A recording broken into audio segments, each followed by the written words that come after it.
Hi, and welcome to Getting Started with Reactive Programming with Kotlin. So, a little introduction about me. My name is Alberto Di Martino. I'm an engineer at Samsung Pay.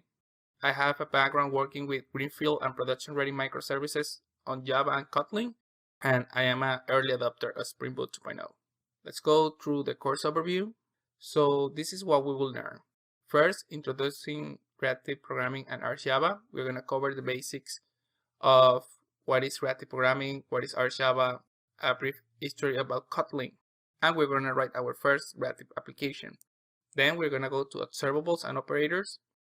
Here we are going to see how observables work. We're going to see the main operators in RJava like flag, map, and filter. And we're going to cover the basics of the types in RJava like observables, singles, flowable. Then schedulers enable multi-threading in RJava. We're going to see how we can add concurrency to our RJava streams.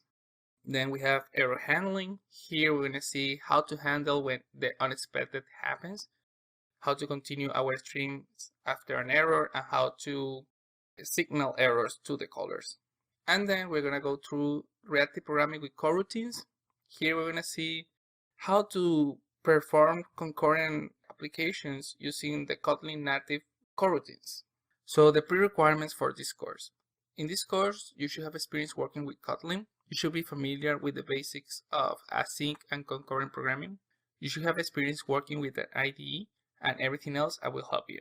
Course goals. At the end of this course, you should be able to apply reactive programming in your applications. You should learn the core concepts of RJava and when it fits to use it. And you should have an extended knowledge of Kotlin.